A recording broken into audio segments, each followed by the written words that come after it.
میری بیوی 8 مہینے ہو گئے اپنے باپ کے گھر جا کے بیٹھ گئی اور بول رہی ہے کہ میں پردہ نہیں کروں گی، بھلے سے آپ مجھے طلاق دے دو۔ اب آپ مشورہ دیں میں کیا کروں؟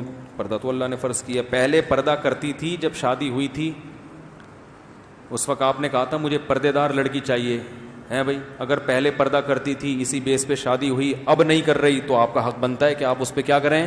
سختی۔ اگر پہلے پردہ نہیں کرتی تھی، آپ نے ایز اٹ از کو قبول کیا، اس کا مطلب آپ بھی مینٹلی طور پہ ریڈی تھے، وہ بھی ذہن میں تھا کہ مجھ سے پردہ نہیں کروائے گا۔ اب آپ گن پوائنٹ پہ پردہ کروائیں گے تو یہ کام آگے چلے گا نہیں۔ سمجھتے وہ کہے گی بھائی جب تم نے پردہ کروانا تھا تو پردے والی لے آتے نا، نہیں آ رہی سمجھ میں تو رہنے دو۔ جب اتنے نیک تھے کہ تم بے پردگی برداشت ہی نہیں ہوتی تو تمہیں تو پہلے سے بتاتا میں پردہ نہیں کرتی، تو پھر کوئی پردے والی تلاش کر کے لے آتے۔ اس وقت تو عشق چڑھا ہوا تھا، یہی چاہیے چاہے پردہ کرے یا نہ کرے۔ اب جب اپنے قبضے میں آ گئی تو پردہ کیوں نہیں کر رہی بھائی؟ بات آ رہی ہے سمجھ میں؟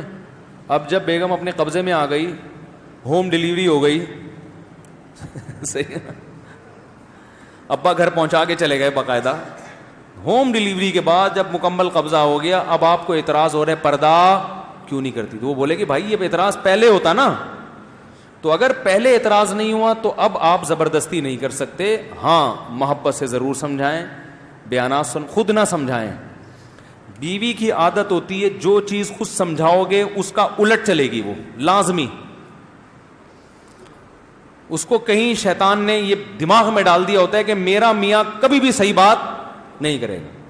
اس کو آپ یہ بولو کہ تم بیگم مجھے یہ سر پہ 1 منٹ کے لیے بھی دوپٹہ برداشت بولو نہیں ہے، ہم کوئی مولوی خاندان کے لوگ ہیں، اس طرح سے بولو گے نا تو موٹی موٹی چادریں سر پہ ڈالنا شروع کر دے گی آپ کو تپانے کے لیے، ٹھیک ہے؟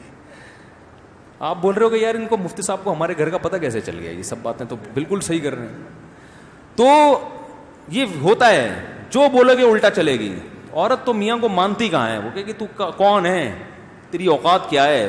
وہ نیک ویک آدمی گھر سے باہر ہوتا ہے میرے بھائی، گھر میں کوئی نیک نہیں ہوتے، سب گھر کے باہر کی باتیں ہیں، میں بہت اچھا بہت زندہ۔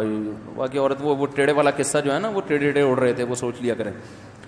تو اس لیے اب حل یہ ہے کہ خود نہ سمجھائیں، علماء کے بیانات لگا دیا کریں، تبلیغ میں لے کے جائیں اس کو، وہاں وہ بیان سنے گی۔ اب اس طرح سے آہستہ آہستہ اس کو دین پہ لانے کی کوشش کریں، دعائیں مانگیں، بہت دعاؤں کا بڑا اثر ہوتا ہے، اور بیانات سنوائیں علماء کے۔ خود بولیں گے، جتنا بولیں گے اتنا ہی ضد میں آئے گی، وہ بڑی ضد پنا چل رہا ہے آج کل مارکیٹ میں، جتنا سمجھائیں گے نا اتنی بے پردگی پر اور مضبوط ہو جائے گی، اور ایک وقت آئے گا کفر بولنا شروع کر دے گی، پھر وہ بولے گی اسلامی کو نہیں مانتی۔ یہ مارکیٹ میں ہو رہا ہے یہ، تو بڑے ٹیکنیکل طریقے سے سیاست سے بالکل چھوڑ دیں اس ٹاپک کو۔ علماء کے بیانات کسی بزرگ کے پاس لے جایا کریں، ان کے بیانات سنوائیں۔ یہ سب سے بہتر راستہ ہے خواتین کو انسان بنانے کے لیے، تبلیغی جماعت میں لے جاؤ۔ 3-4 دن جب دیکھیں گی نا سب برقعے میں، اسکارف میں، اللہ رسول کی باتیں، ایسا سکون ملے گا، اس کا دل چاہے گا کہ میں بھی۔ ہمارے ایک دوست تھے، انہوں نے واقعہ سنایا کہ میں جب کہیں بیرون ملک تبلیغ کے لیے گئے اپنی اہلیہ کے ساتھ، لیبیا تھا، کوئی عرب کنٹری تھا، تو ایک عرب سے ملاقات ہوئی، اس نے کہا میں اپنی بیوی کو حج پہ لے کے جا رہا تھا، یہ حج پہ نہیں گئی۔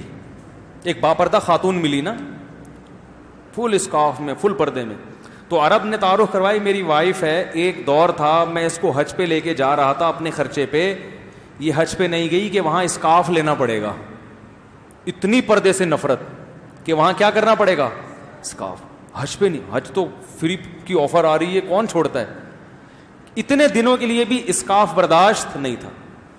کہہ رہے تبلیغ جماعت والے آئے، ان میں خواتین بھی تھیں، اس کو میں نے ویسے ہی بٹھا دیا، میں نے کہا سلام دعا کر کے آ جاؤ، اور پھنس گئی۔ وہ ایک کسی نے پرینک بنایا، اسی وہ تبلیغ والوں کا نا، یہیں کے کچھ لڑکے ہیں، انہوں نے پرینک بنایا ہے کہ 1-2 تبلیغ جماعت گئی کسی کے گھر میں، تو کہا بھائی مسجد میں جماعت آئی ہوئی، آپ آ جائیں۔ وہ آپ کو پتہ ہے سب ڈرامے کرتے ہیں۔ اس نے کہا یار وہ ابھی تو میرا مسئلہ ہے، بائک کو پنچر لگوانا ہے۔ انہوں نے کہا وہ بھی بڑے ڈھیٹ تھے، انہوں نے کہا چلو ہم لگواتے ہیں آپ کے ساتھ نا بائک میں ہوا بھروا، کسی نے بڑا مزاحیہ وہ بنایا ہے، بڑا اچھا نقشہ کھینچا ہے تبلیغ والوں کا۔ تو وہ تبلیغ والے تو چھوڑ کے آ جاتے ہیں کہ چلو جی جب فرصت ہو آ جانا. وہ تھے بڑے پکاؤ قسم کے, انہوں نے نہیں چھوڑا. انہوں نے کہا پنچر لگوانا ہے, چلو ہم بھی ساتھ چلتے ہیں, بائک نکالو. وہ دیکھ رہا ہے یار یہ کیا مصیبت. پنچر والے نے کہا ابھی تو آیا تھا, تو پھر آ گیا زندہ ہو کے, ہے نہیں. تو وہ ہوا بھروائی. پھر وہی جو بہانے کرتا رہا, میرے چچا کی طبیعت خراب ہے, تو چچا کے پاس لے گئے. چچا بالکل فٹ فاٹ تھے, تو ان کو بیمار باقاعدہ آرڈر پہ کروایا. تو پھر چچا سے کہا تبلیغ والوں نے آپ بھی چلیں, تو وہ نہیں تھے, ہو گئے بیمار نا. پہلے تو مان نہیں رہے تھے بیمار ہوں. جیسے ہی انہوں نے کہا مسجد میں جماعت آئی بھی, انہوں نے کہا بھائی میری تو طبیعت بہت زیادہ خراب. بالآخر اس کو لے گئے, وہ کسی طریقے سے نا گھسیٹ کے لے گئے. اب جب لے گئے تو چلہ لگوا دیا. چلے کے بعد اب یہ وہی کام کر رہا ہے جو دوسرے گھر. تو کسی کے گھر گیا, دروازہ نوک کیا, ہاں بھائی جماعت آئی ہوئی. اس نے کہا بائک میں ہوا نہیں ہے. اس نے کہا بھائی تو آخر میں ادھر ہی آئے گا, ٹھیک ہے, ٹائم ویسٹ نہ کر. میری بھی بائک میں ہوا نہیں تھی, میرے بھی چچا بیمار تھے, پہلے وہ مان نہیں رہے تھے, پھر وہ ہو گئے, تو تیرے بھی ابھی کوئی پھپھو بیمار ہوں گی, تو بہتر یہی ہے کہ اپنا ٹائم بھی بچا اور ہمارے کچھ آ جا. تو ایک دفعہ جانے کی دیر ہوتی ہے, اس کے بعد گیا. تو جو خواتین سدھر نہیں رہی ہیں نا, تو ان کو جماعت میں لے جاؤ, 3-4 دن ماحول ملے گا, اللہ رسول کی باتیں سنیں گی, پھر دوبارہ لے کے جاؤ. انشاءاللہ ایسا گھر کا ماحول بنے گا نا کہ آپ کہو گے یار یہ تو مجھ سے بھی زیادہ نیک ہو گئی ہے انشاءاللہ. تو ہر کام تبلیغ بڑی سیاست سے ہوتی ہے. آرڈر بازی کرو گے نا, یہ کرو وہ نہیں کرو, بیگم یہ پردہ کرو, وہ نہیں کرے گی, چل نکل یہاں سے, ٹھیک ہے نا.